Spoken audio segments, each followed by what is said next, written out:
सभी को शालोम। मेरा विषय है आप क्या सुनते हैं। प्रश्न चिन्ह है कि हम क्या सुनते हैं, हमें क्या सुनना है। सभी को मैं बहुत ही गहरा वचन बांट रहा हूं, इसे अंत तक सुनिए और आपके जो मित्र हैं उन सभी तक पहुंचाइए। थोड़ा स्माइल कीजिए। हालेलुया। आप क्या सुनते हैं, हम सभी लोग क्या सुनते हैं। आपके लिए मैं वचन को पढ़ता हूं, रोमियो अध्याय 10 का 17। सो विश्वास सुनने से और सुनना मसीह के वचन से होता है। Hallelujah hallelujah. क्या कह रहे हैं? सो विश्वास सुनने से और सुनना मसीह के वचन से होता है। तो हमें विश्वास के प्रतिज्ञा के वचन को, विश्वास को बढ़ाने वाले शब्दों को हमें क्या करना है? सुनना है। समझ रहे मैं क्या बोल रहा हूं? सुनना है, सुनना है, सुनना है।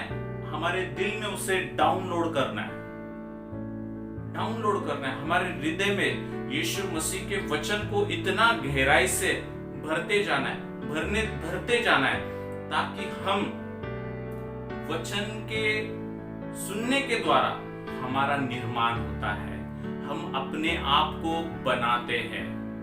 हालेलुया। देखिए, अगर आप यीशु के वचन को अगर आप नहीं सुन रहे तो क्या होगा? आप खुद को बना रहे नहीं है। और एक आपके लिए मैं वचन को पढ़ता हूं, मत्ती अध्याय 7 का 24 और 25। इसलिए जो कोई मेरी यह बातें सुनकर उन्हें मानता है वह उस बुद्धिमान मनुष्य के नाई ठहरेगा जिसने अपना घर चट्टान पर बनाया। कैसा वो व्यक्ति बनेगा? बुद्धिमान।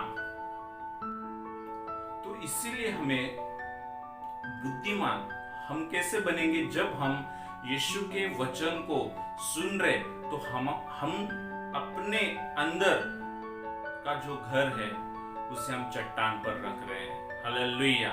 देखिए, कई लोग हमें अंदर से बाहर से बहुत अच्छे दिखते हैं। हम सोचते कि ये बहुत ही आनंदित है, ये बहुत ही अच्छा है, लेकिन वो अंदर से निराश हो चुके हैं, अंदर से टूट चुके हैं, वो अंदर से बिखर चुके हैं। क्यों? इसका कारण क्या है? कारण इसका ये है कि वे क्या सुन रहे? परिस्थिति कितनी बड़ी है ये सुन रहे, परिस्थिति कैसी है ये सुन रहे, परिस्थिति से बाहर कैसे निकले ये सुन रहे, लेकिन वे यीशु मसीह के वचन को नहीं सुन रहे, परंतु जो संसार का ज्ञान है उस ज्ञान को सुनकर वो चाहते उस परिस्थिति से निकले।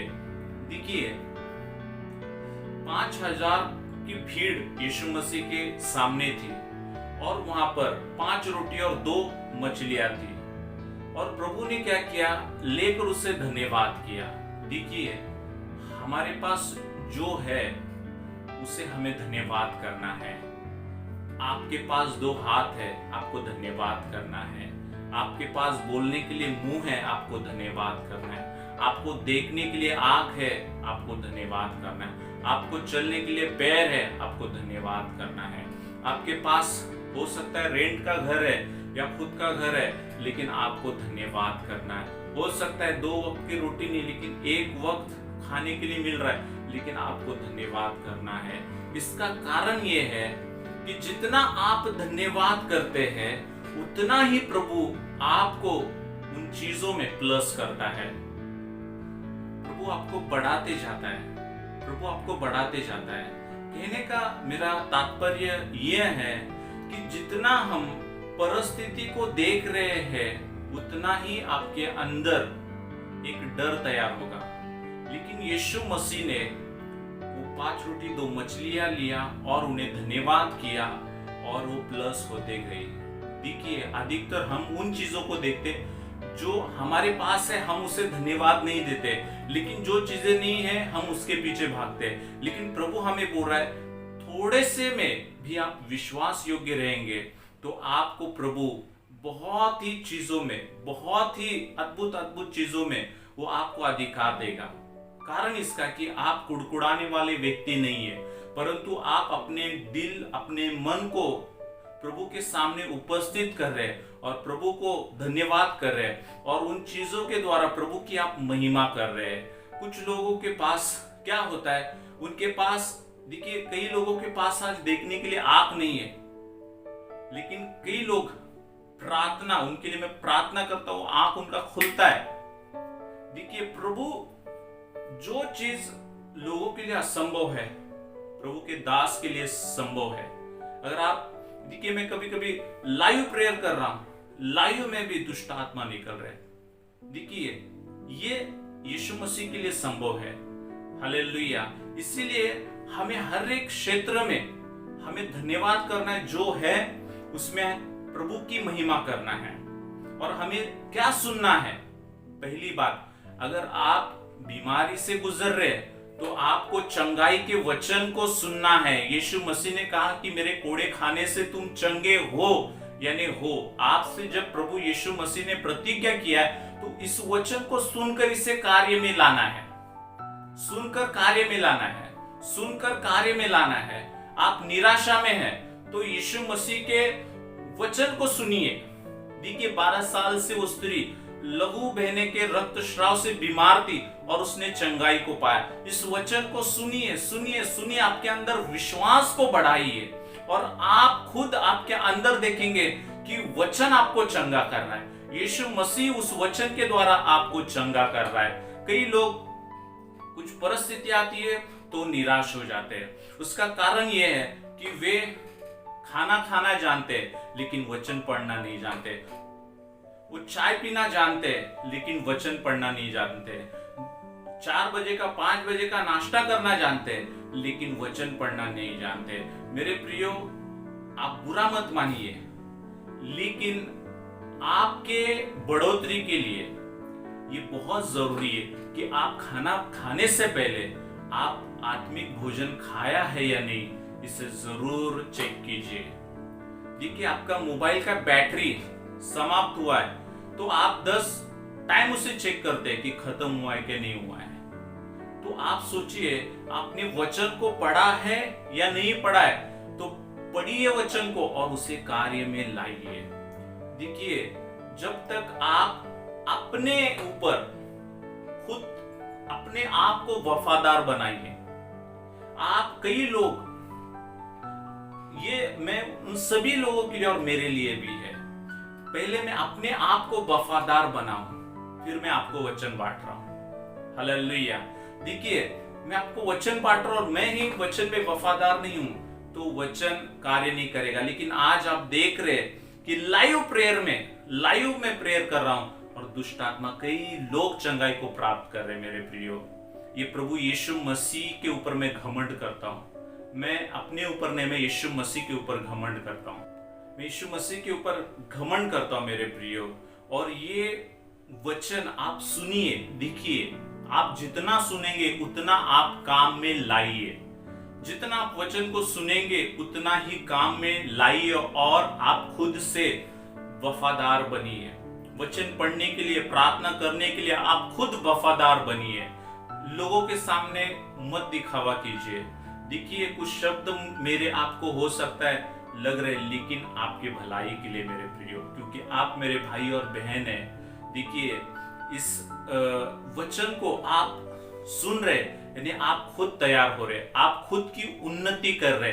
आगे मैं वचन को पढ़ता हूं, मत्ती अध्याय 7 का 24 और 25 में का, मैं 25 वचन नहीं पढ़ा हूं।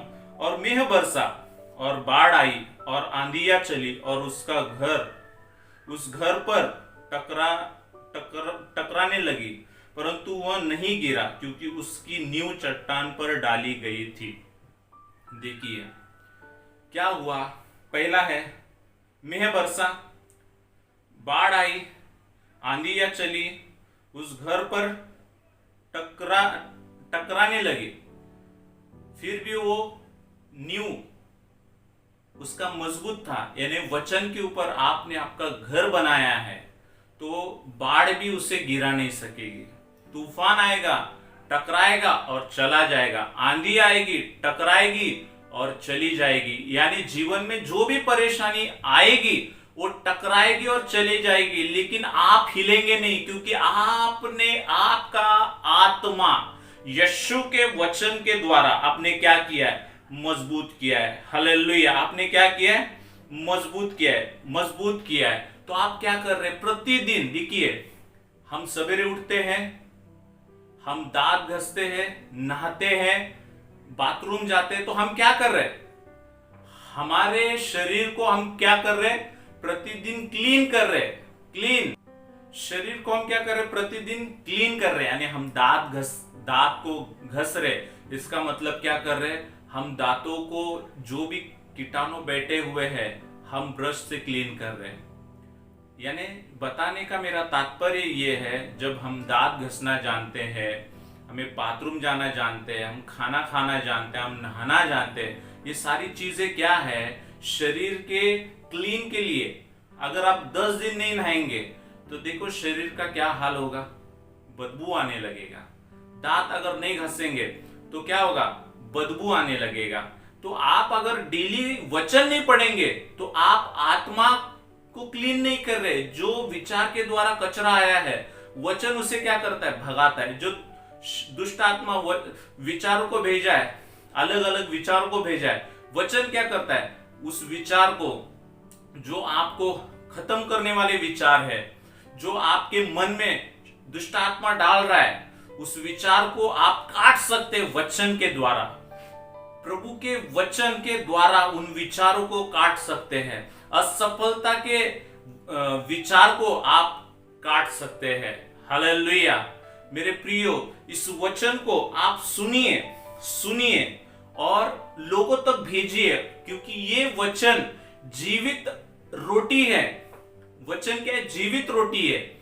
इसे आप खाएंगे, आत्मा मजबूत होगा। जितना आप खाएंगे उतना आपका आत्मा मजबूत होगा। मेरे प्रियो, देखिए, वचन को आप किस तरीके से लेते हैं आपके ऊपर है। अगर आप अपने खुद के ऊपर इस वचन को लागू कर रहे हैं तो आपका आत्मा तैयार होगा, आप खुद तैयार होंगे। हर एक परिस्थिति के ऊपर आप जयवंत होंगे।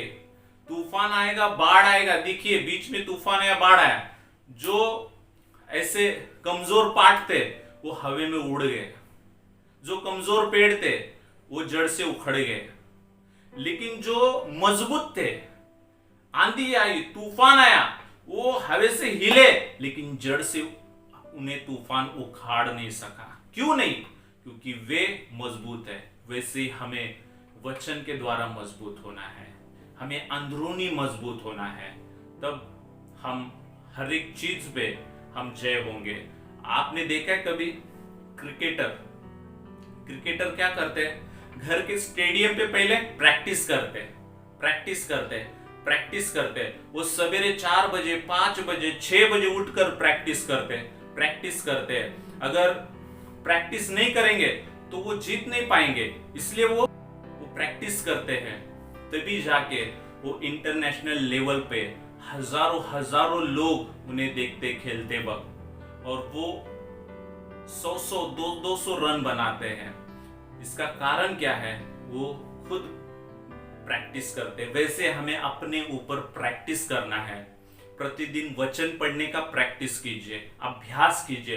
प्रतिदिन प्रार्थना के लिए समय नियुक्त कीजिए, अभ्यास कीजिए। आप हो सकता है 10 मिनट किया है तो अगले दिन 15 मिनट कीजिए। ऐसे प्रतिदिन टाइम बढ़ाइए। एक दिन आप उपवास पकड़कर अभ्यास कीजिए। ऐसे प्रतिदिन आप आत्मा को प्रतिदिन अभ्यास करते आप इतने चट्टान की तरह मजबूत होंगे। हर एक वचन आप खुद आपके दिमाग में रहेगा, आपके दिल में रहेगा, और आप खुद कहेंगे कि सचमुच मैंने अभ्यास किया और इसका परिणाम यह है कि आज सारे वचन को मैं जानता हूं और मैं आज प्रभु में आगे हूं। इसलिए आप खुद वैसे कहेंगे। इसलिए हमें प्रतिदिन अभ्यास करना है और आपको सुनना और करना है। हालेलुया। इस वचन के द्वारा प्रभु यीशु मसीह आप सभी को आशीषित करे। आमीन।